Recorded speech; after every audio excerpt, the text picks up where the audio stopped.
Someone who's just a visitor, but from generations of staffing people. Can I ask the panel, who's courageous enough to say that there's still a place for nuclear power to avoid wind farms? No. Right, okay, thanks Bill. You're always good for putting the difficult question in time for a predictable answer, I would guess, from Eleanor. Nuclear power is not the answer for several reasons. It's not the answer because it's very expensive.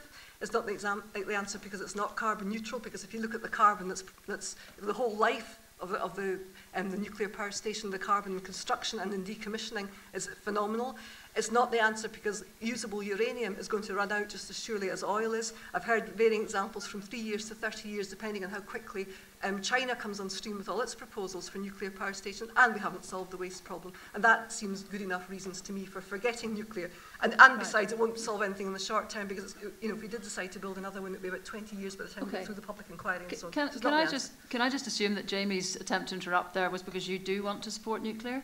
Yeah, I certainly wouldn't write off nuclear. I want Is that to know as warm as you're getting? At the moment we depend on nuclear for about 40% of our needs. Can I coax you a little bit further, Jamie, because you would need to make decisions soon to do more than just not be too worried about it. We certainly would not. Any decision on nuclear would have to be made by the UK government, and the Scottish Parliament would hold the planning control over it, and could block it. Certainly, if the UK government came forward with a here's the policy, deal. we would not block it. It's an election. Yes, it's an election. Right, so we're looking for opinions upon which people can decide whether to vote for you. Right. Would you, if you had planning control in Scotland, be thumbs up for nuclear power stations here or not? Yes, I would be thumbs up. Right. Right, I'm not going into coalition with providing it was a policy that was being put forward by the UK government The Tories at the aren't time, going into because the coalition Scottish with Parliament anybody, can't put it forward. That's right. Okay, I've got it. Can I just say about nuclear? People have to be clear what we're talking about here. People want to throw nuclear out completely. In doing so, you may end up throwing out the baby with the bathwater. What we're talking about is nuclear fission. Yes, exactly. Not nuclear fusion. Nuclear fusion technology is a completely different technology which does not produce nuclear waste. Heriot-Watt University today have announced their plans to build a new generation of reactors, of fusion reactors, which will not produce nuclear waste. They are currently seeking funding they've developed a technique of producing artificial diamonds to coat the insides of these reactors to allow them to cope with extremely high temperatures that would be required to do that. So when people talk about nuclear and throw it all out and say, no, nuclear, never, they have to be clear what we're talking about. We're talking about nuclear fission, which is the current technology, not nuclear fusion, which is the future technology. It doesn't solve the problem of uranium, usable uranium not being an infinite resource, being something that's going to run out sooner rather than later. Can we go to the SSP? Sure. Slightly greener than Solidarity from today's verdict. But so, wind, nuclear, tell us. Well, of course, I'm completely against nuclear power. I'm not convinced about the arguments for nuclear fission and so on. I'd rather see us moving towards renewable energy and really trying to develop it. People who are perhaps against renewable energy will tell you that it's not sophisticated enough yet to generate enough energy for us to all live by. That's why I think we really have to start investing and developing renewable energy so that it does become sophisticated enough and that we can generate all our energy and all the energy that we need from renewable energy. That's wind farms and the tidal energy and wave energy. What's and so the on obstacle that you were talking about? What is currently the obstacle? It's great to hear a socialist talking about investment. I take it this would be of the private sector, or would this be a state investment? That's a really key point, I think. I was in Shetland this morning.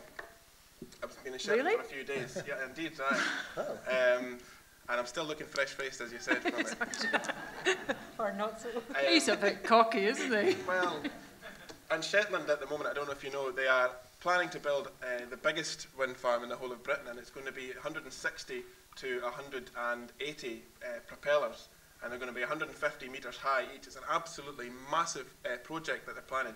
And I think that wind energy is great, and we have to start building wind farms, and we have to start getting our energy from wind farms. But my concern about it is who's behind the wind farm project, because the one in Shetland, it's a private company who are going to be investing. Not totally. It's Viking Which is 50-50 with the council. Sure, but it's The the council's involvement. part of the state, isn't it? That's correct, but it's the involvement of the private company in it that I'm concerned with, because they are building this wind farm as a money-making project to make profit. I'd rather see wind farms that are funded by the Scottish Executive entirely and controlled by communities.